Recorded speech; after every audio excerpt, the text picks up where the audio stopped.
Deadpool issue number 41. It's been 1 week late, I know, but I am not gonna ignore this one. So I'm not gonna say here we go.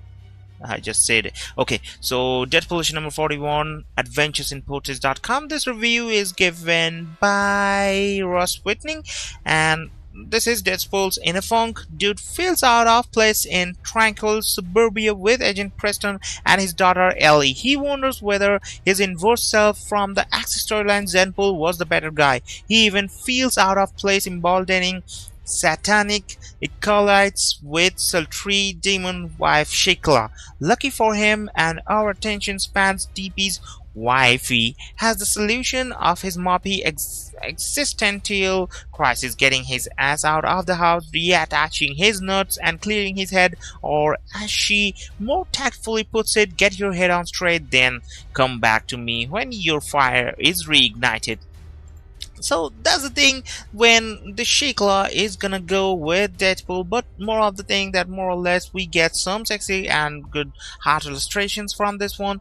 But after they get the sulking out of the way, writers Gary Duggan and Brian Posehn bring a certain charm to Deadpool that few can master, even in an issue with a decidedly more somber tone. Or boy Wade is always cognizant with charge and chuckle eliciting from the approach he takes in hijacking a Best Buy knockoff truck to play video games in the trailer, his nonchalance in meeting with the Trapster, or his droll banter with Roxxon's Kevin Nash look like mercenary leader. This is Deadpool done well and done right, as you can infer from my thoughts on how Deadpool should come across in his eventual big screen incarnation when Deadpool acts like too much of a brain adult moron for cheap laughs, as some writers are wont to do out of laziness. That shit I don't like. Salva Espin has solidified himself as one of my favorite Deadpool artists with the quickness. His style is cartoonier than most we have seen helm the title, but so commensurately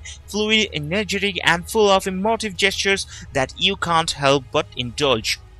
So from IGN.com review, this is by Jesse Sedan again. So the previous issue of Deadpool offered Wade Wilson and his readers a brief respite from the darkness and that despair of his new life, but sometimes we get real changes about these things. Here is the time that that story changes in some few manner way. So Deadpool finds himself in something of a funk in the wake of Axis.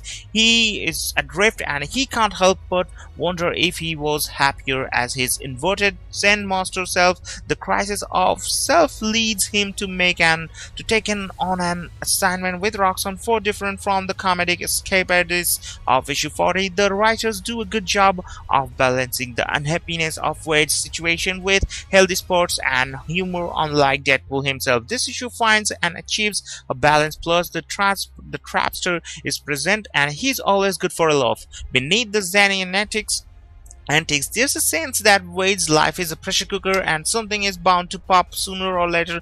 Maybe it will be his increasingly frigid marriage, maybe it will involve his daughter. Whatever the case, that sense of unease is becoming a driving force in the series. The announcement that Wade is apparently dying in a few months certainly heightens the tension. It's great to see Salva Espin on board for the story as well. Has been really impressed with his work on various Deadpool miniseries, and he's equally well suited for the core Deadpool comic. His style is energetic and that is really cool, so that's what makes me the show fun. That suits both the zany action scenes and the dialogue driven scenes equally well. Like any good Deadpool artist, Espin doesn't let the fact that Wade wears a mask prevent for the character for emoting. So 8.6 given by IGN for this review, or for this issue, and this review concludes a really good thing. So is it good?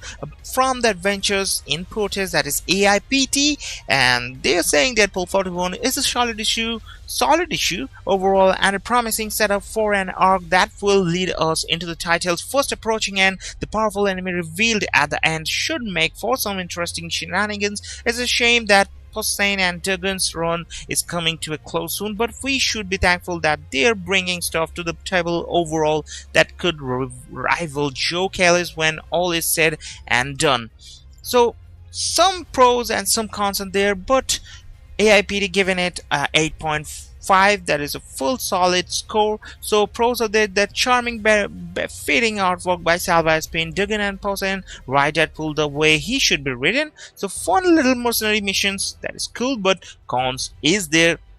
I should have said not cons, I should have said con, because there is only one con according to APD, mostly set up for next time round. But Comic Vine review is pretty much good, and their verdict about this is that the end of Deadpool is nigh. While the may not feel like the beginning of the end, it's still a comic that had me totally absorbed. Espin and Staples are a great visual team for the comedy and the script. So that's the thing, and the problems he faces leads him to an assignment that's always happens. So Deadpool, have a great day, guys, and Deadpool is really enjoying. So here's the end of Deadpool issue number 41, and go to the store and buy this book if you want to enjoy this story. This is pretty great. Don't forget to leave a like and subscribe for more amazing shows.